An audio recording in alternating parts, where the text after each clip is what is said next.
बात कर रहे हैं इस वक्त की बड़ी खबर के साथ। दक्षिण 24 परगना में 15 बूथों पर वोटिंग जारी है। मगरहाट पश्चिम के 11 बूथों पर वोटिंग, डायमंड हार्बर के 4 बूथों पर मतदान हो रहा है। डायमंड हार्बर में 11 बजे तक के अगर फीसदी की बात की जाए तो 35.92% वोटिंग यहां पर हो चुकी है। मगरहाट की बात करते हैं, मगरहाट पश्चिम में 11 बजे तक 38.20 की वोटिंग हो चुकी है। तो पश्चिम बंगाल में इन सीटों पर आरोप लगाए गए थे कि यहां मतदान में गड़बड़ी पाई गई। ईवीएम की बात यहां लगातार की जा रही थी कि जाहिर छेड़छाड़ की गई और किस तरीके से बड़े आरोप जब लगे और उसके बाद आपने देखा कि कैसे चुनाव आयोग की तरफ से फैसला लिया गया और उसके बाद इन सीटों पर अब मतदान लगातार जारी है। तो पश्चिम बंगाल चुनाव को लेकर रीपोलिंग हो रही है। पोलिंग स्टेशन 15 है और 29 अप्रैल 2026 को वोटिंग हुई थी, लेकिन आपने देखा कि किस तरीके की स्थिति यहां पर बनी और आरोप लगाए गए, जिसके बाद दोबारा से इन बूथों पर अब मतदान करवाया जा रहा है और पूरी सुरक्षा व्यवस्था के साथ करवाया जा रहा है। धनंजय मंडल हमारे साथ में जुड़ चुके हैं। धनंजय, मत प्रतिशत की अगर बात करें तो 11 बजे तक 38% तक मगराहाट में वोटिंग हुई है और ऐसे ही अगर देखा जाए तो जिस तरीके से अलग अलग बूथों पर वोटिंग जारी है, डायमंड हार्बर में भी 35% से ज्यादा मतदान हो चुका है। और क्या कुछ जानकारी है सुरक्षा के लिहाज से अगर बात की जाए तो? देखिए 36.99% मतदान 11 बजे तक हुई है और अगर सुरक्षा की व्यवस्था की बात की जाए तो सीआरपीएफ के तमाम जवान वहां तैनात किए गए हैं। 15 बूथों पर किसी भी की तरह से कोई भी अभी तक अनहोनी की घटना का सामने नहीं आया, कोई सूचना नहीं आया। अच्छे स्मूथली वोटिंग हो रहे हैं। लोग कतारबद्ध होकर सुबह से लाइन में लगे हुए हैं। महिला हो, पुरुष हो, बुजुर्ग हो, सभी लोग बढ़ चढ़ कर हिस्सा ले रहे हैं। और जो रीपोलिंग हो रहा है 15 बूथों पर, चाहे डायमंड हार्बर की बात करें या तमाम डायमंड हार्बर के तमाम बूथों की बात करें या फिर दूसरे जगह बूथों की बात करें, सभी जगह पे एक एक करके लोग अपने अपने बारी का इंतजार कर रहे हैं, मतदान कर रहे हैं। हाँ, एक बूथ पे थोड़ी सी स्लो वोटिंग हो रही थी, लेकिन उसको ठीक कर लिया गया है और जो पीएमसी द्वारा आरोप लगाया गया था, लेकिन वो स्मूथली जो बताया गया कि वहां भी स्मूथली वोटिंग की जा रही। हालांकि किसी तरह की कोई परेशानी लोगों को ना हो, इसका ख्याल रखा गया और लोग आसानी से आके स्मूथली वोटिंग करें।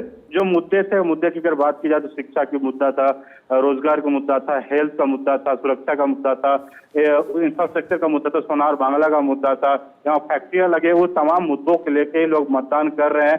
तमाम इन बातों को लेके ही मतदाता घर से बाहर निकले और मतदान कर रहे हैं। देखिए सुबह जब बात हुई लोगों से, उनको कहना था कुछ घटनाएं घटी थी जिनके कारण ये रीपोलिंग हो रही है, लेकिन हम बढ़ चढ़ कर हिस्सा चाहते हैं। अच्छी सरकार बने, सजग संगठन अच्छी सरकार बने जो बंगाल के हित के बारे में सोचे और तमाम मुद्दे को लेके बातचीत रही। इन मुद्दों को लेके ही लोग लाइन में खड़े और मतदान कर रहे हैं। बहरहाल वेट करना पड़ेगा, शाम 6 बजे तक मतदान चलता है तो कितना परसेंट तक, क्योंकि जिस तरह से पहला फेज है, दूसरा फेज में 90% से ज्यादा, 92% से ज्यादा मतदान हुए हैं, वो जग जाहिर है कि किस तरह से बढ़ चढ़ के बंगाल जनता ने मतदान पे किया है।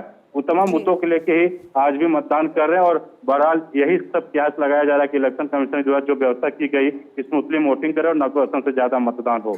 बिल्कुल धनंजय, और दोनों ही तरफ से क्योंकि बड़े आरोप लगाए गए थे, चाहे बीजेपी की बात करें या टीएमसी खास तौर पर, तो जाहिर है कि कार्यकर्ताओं की बात करें या प्रत्याशियों की बात करें, किसी प्रकार की हलचल तो नहीं दिख रही है। और वोटिंग परसेंटेज जिस हिसाब से बढ़ रहा है, 11 बजे तक 38%, 29% तक वोटिंग होना, माना जा रहा है कि शाम 6 बजे तक इन 15 बूथों पर भी जो मतदान हो रहे हैं वो अच्छी खासी संख्या में प्रतिशत हमें देखने को मिल सकता है।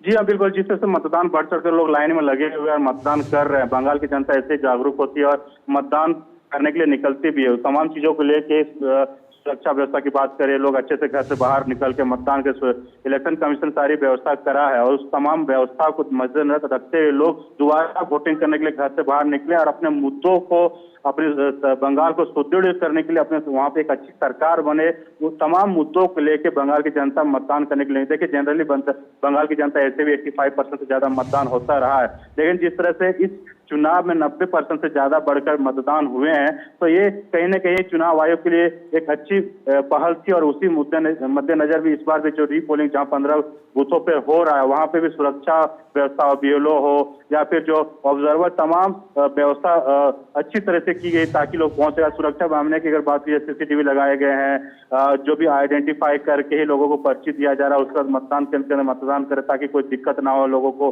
लाइन में कतारबद्ध होकर खड़ा करके आगे पीछे पीछे कुछ दिक्कत ना हो। इन मुद्दों के लेके इलेक्शन कमीशन पहले से ही सजग था और सारी व्यवस्था कराया गया था और वही व्यवस्था के मद्देनजर ही लोग घर से बाहर निकल रहे हैं, बिना डरे भय से वो मतदान करने के भी पहुंच रहे हैं। बहरहाल थोड़ी सी इंतजार करना पड़ेगा शाम 6 बजे तक कितने परसेंटेज होता है देखने वाली बात हो। लेकिन जो मुद्दे हैं बंगाल की सोनार बांग्ला का मुद्दा है और सबसे बड़ा सुरक्षा और लोगों को जॉब का मुद्दा है। ये मुद्दे को लेके ही युवाएं वोट कर रहे हैं, महिलाएं वोट कर, महिलाओं को सुरक्षा चाहिए, रोजगार चाहिए, सड़क चाहिए, पानी चाहिए, तमाम मुद्दों को लेके ही मतदाता घर से बाहर निकले हैं और मतदान कर रहे हैं। टीएमसी के तमाम आरोप प्रत्यारोप देखिए, प्रत्याशी हो कार्यकर्ता हो, आरोप प्रत्यारोप लगते रहते हैं, लेकिन चुनाव आयोग ने सभी आरोप प्रत्यारोप को दरकिनार करते हुए अच्छे तरीके से चुनाव कराया है। सुरक्षा व्यवस्था में कोई दिक्कत ना हो उस तरह से सीआरपीएफ के जवान तैनात है और लोग अच्छे से मतदान भी कर रहे हैं। बिल्कुल धनंजय, जैसा आपने कहा कि सीआरपीएफ की मुस्तैदी और जिस तरीके से बंगाल चुनाव हमेशा से होते आए हैं, जब भी बंगाल में इलेक्शन की बात होती है, कैंपेनिंग की बात होती है, हम लगातार हमले देखते हैं, लगातार हम हिंसा देखते हैं। लेकिन इस बार ये स्थानीय प्रशासन की भी अगर बात की जाए या केंद्र से जिस तरीके से फोर्सेज यहाँ तैनात की गई, सरकार की पूरी तैयारी यहाँ पर थी, चुनाव आयोग की पूरी तैयारी यहाँ पर थी कि किसी भी प्रकार की हिंसा को बढ़ावा फिलहाल बंगाल के चुनाव में नहीं मिलना चाहिए, और वही इंप्लीमेंट होता हुआ भी यहाँ पर दिखा, जो एक बड़ी उपलब्धि के तौर पर भी देखा गया। जी हाँ, बिल्कुल। फर्स्ट फेज में कुछ भी दिक्कतें नहीं हुई थी। आप देख पा रहे हैं फर्स्ट में एक बार भी पोलिंग नहीं हुआ, कोई बड़ा घटना नहीं हुआ, छोटी मोटी घटना हुई लेकिन इस तरह से कोई बड़ा घटना नहीं हुआ। इलेक्शन कमीशन के द्वारा जो व्यवस्था की गई थी, केंद्र सुरक्षा बल हो या फिर ऑब्जर्वर हो या फिर तमाम लोगों की जो व्यवस्था की गई थी, इसी वजह से ही इतने परसेंटेज मतदान हुए हैं और बिना डर भय से लोग इकट्ठा होकर मतदान कर रहे हैं। इस बार भी वही तमाम व्यवस्था किया गया। इलेक्शन कमीशन की बात करें, स्थानीय पुलिस तो पहले सीआरपीएफ के जवान होते हैं, बीएलओ होता है, फिर बंगाल की पुलिस आगे रहती है। तो सबसे ये तमाम सीसीटीवी कैमरा लगाया गया है वहां, ताकि वो मॉनिटरिंग भी हो सके कि बूथ स्मूथली तरह से मतदान प्रक्रिया चल रही है या फिर लोगों को असुविधा हो रही है। तमाम व्यवस्था मॉनिटरिंग भी की जा रही है। इसीलिए बिना डर भय से लोग घर से बाहर निकलते हैं और मतदान करने के लिए लाइन में लगे। देखिए, सुबह के वक्त में लोग 6 बजे से लोग लाइन में लग गए थे, मतदान चल रहा है। थोड़ी सी दोपहर में गर्मी होती है जिसके बारे में लोग कुछ कम आते हैं, लेकिन फिर से 3 बजे के बाद से मतदान में तेजी होती है। शाम 6 बजे तक मतदान लोगों को करते हैं। बहरहाल जो इन पुलों पे मतदान हुए हैं, कुछ ना कुछ खामियां रही थी। इलेक्शन कमीशन के ऑब्जर्वर को जो रिपोर्ट मिला था, इसके बाद ही 15 बूथों पर तमाम चीजें रीपोलिंग किया गया है और वो तमाम चीजों को लेके ही सुरक्षा व्यवस्था चाक चौबंद की गई इस पर, ताकि मतदान अच्छे से हो और कोई भी दिक्कत ना हो लोगों को। इन सब मुद्दों को लेके ही तमाम चीजों को लेके ही इलेक्शन कमीशन मॉनिटरिंग कर भी रहा है और मॉनिटरिंग करते आ रहा भी है। लेकिन जो मतदाता हैं वो बढ़ चढ़ के भाग ले रहे हैं। मतदाता अपने मुद्दों को लेके, अपनी सुरक्षा को लेके, अपने रोजगार को लेके और तमाम मुद्दों को लेके कर रहे हैं। और बिल्कुल ठीक है धनंजय, जैसा आपने कहा कि बंगाल की जनता बेहद जागरूक है, मुखरता के साथ सड़कों पर उतरती है वोट करने के लिए। फिलहाल बहुत शुक्रिया हमारे साथ जुड़ने के लिए। आप नजर बनाए रखिए।